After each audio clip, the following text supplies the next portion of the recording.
Allez, puisqu'on est justement en train de parler de coexistence à l'instant, eh bien, on va terminer ce journal avec une histoire tout à fait étonnante. Ça se passe en Israël. On est ravis d'accueillir dans ce studio Mai Weizmann. Bonsoir.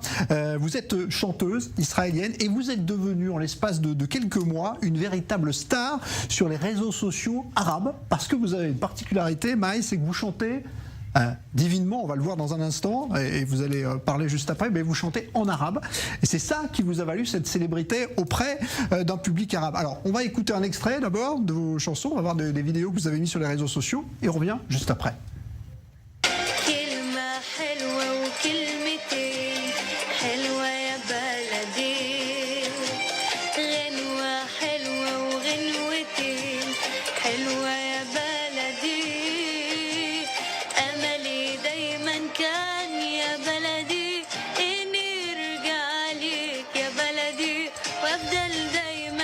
Voilà, ça c'est vous donc Mai, on vous voit avec l'uniforme parce que vous faites votre service militaire dans Tsahal. D'abord, il faut que vous nous expliquiez comment est-ce que vous vous êtes pris comme ça d'affection et d'attirance pour la langue arabe au point de chanter en arabe. Je suis tombée amoureuse d'une chanteuse, Endy Adram, qui était la chanteuse préférée de mes parents, et j'ai plongé dans cette musique. Je suis tombée amoureuse de ce type de musique, et voilà, je connais vraiment toutes les chansons arabes. Ouais. Alors, ce qui est étonnant, c'est que bon, on est en Israël. Évidemment, on dit toujours qu'il y a une cloison qui existe, même si on la voit pas toujours, entre juifs et arabes. Et là, vous avez brisé cette cloison. Comment est-ce que vous vous êtes aperçu que justement le public arabe devenait complètement dingue de vos chansons?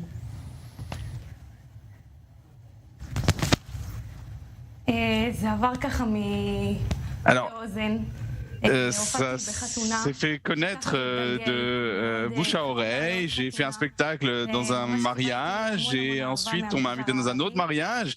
Et vraiment, la communauté arabe m'a accueilli à bras ouverts. Bien sûr, je chante aussi pour des juifs. Ils aiment quand je chante en arabe et aussi en hébreu.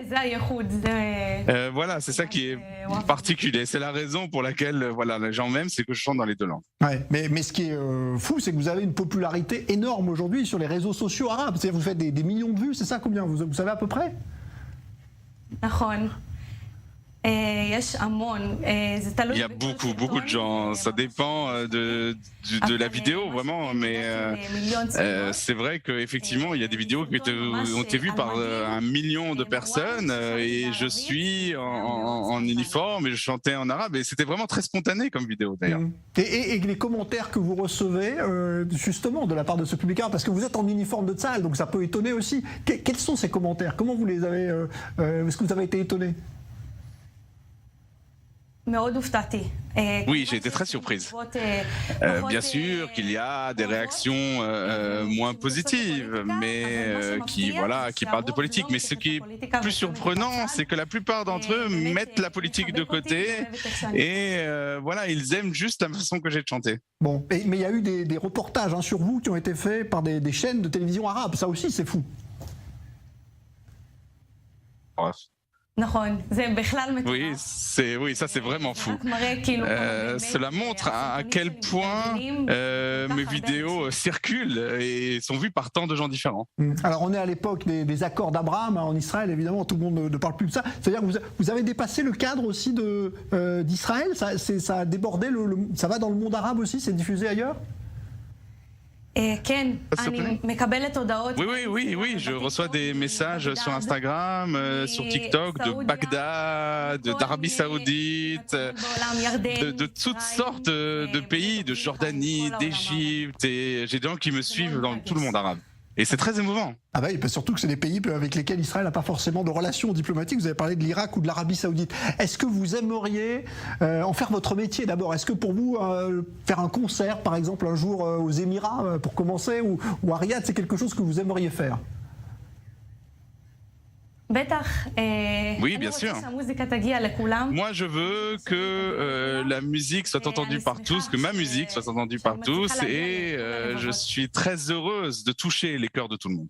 Quand vous chantez en arabe, justement, qu'est-ce que vous ressentez? Parce que c'est pas votre langue, mais c'est aussi une partie de votre culture, puisque vous venez du Maroc, de par votre famille. Qu'est-ce que vous ressentez?